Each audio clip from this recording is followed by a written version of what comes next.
Assalamualaikum warahmatullahi wabarakatuh. Nama saya Muhammad Saifuddin, NIM 1804070704080. Ya, saya di sini akan menjelaskan lebih tepatnya mereview jurnal yang berjudul Strategi Hedging Indonesia dalam mengatasi permasalahan di Laut Cina Selatan. Sebelum masuk lebih dalam, saya akan menjelaskan sejarah konflik yang ada di Laut Cina Selatan, di mana Laut Cina Selatan merupakan sebuah wilayah yang strategis, sehingga banyak negara-negara di daerah perbatasan tersebut yang menginginkan wilayah tersebut sebagai wilayah negaranya. Di samping dengan wilayah yang strategis, Laut Cina Selatan merupakan sebuah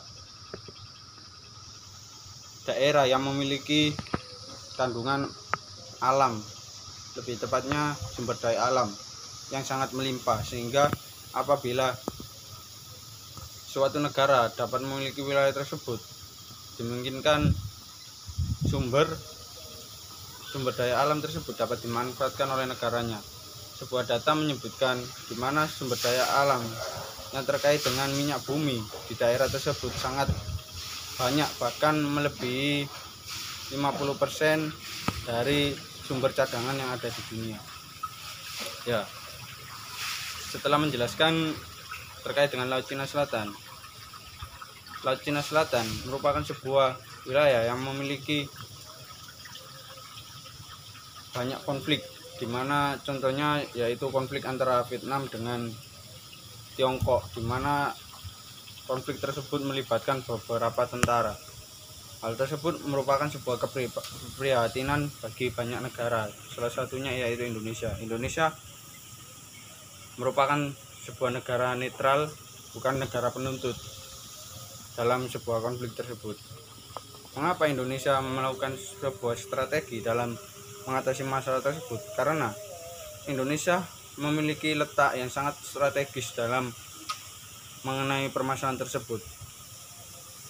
Salah satu contoh dampak sendiri yang pernah dirasakan di Indonesia yaitu pencurian ikan, yaitu illegal fishing yang dilakukan oleh Cina. Hal tersebut sehingga membuat Indonesia melakukan gerakan-gerakan.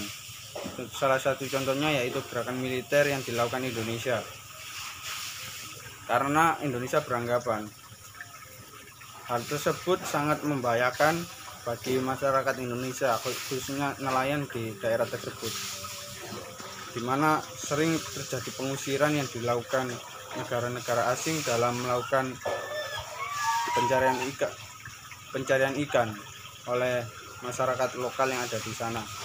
Selain dari ruginya finansial dan keselamatan, ruginya bagi negara Indonesia yaitu dapat mengurangi jumlah pasokan ikan yang ada di Indonesia.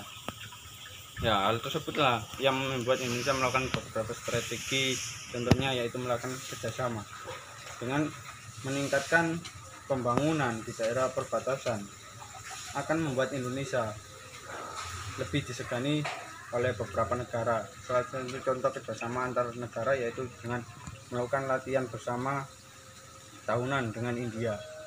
Dengan melakukan kerjasama tersebut, Indonesia akan dipandang aktif dalam melindungi daerah perbatasannya, sehingga negara-negara lain pun segan. Di samping strategi tersebut, Indonesia juga sangat berhati-hati dalam melakukan tindakan-tindakan di daerah Laut Cina Selatan. Dalam kasus tersebut, Indonesia melakukan strategi hedging, di mana Indonesia lebih banyak pilihan dalam melakukan strategi tersebut, dan Indonesia dirasa aman dalam melakukan strategi tersebut. Dalam strategi tersebut, Indonesia bersifat netral dan fleksibel tidak memihak antara yang satu dengan yang lain, sehingga Indonesia dapat memiliki keuntungan dalam melakukan strategi tersebut. Ya, mungkin penutup dari penjelasan tersebut yaitu dengan adanya peningkatan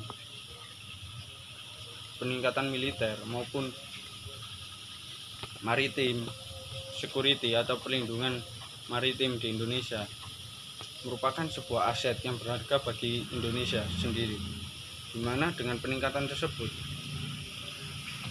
masyarakat di sekitar perbatasan akan merasa mereka dianggap ada dan mereka merasa hak-hak dalam kenegaranya mereka dilindungi.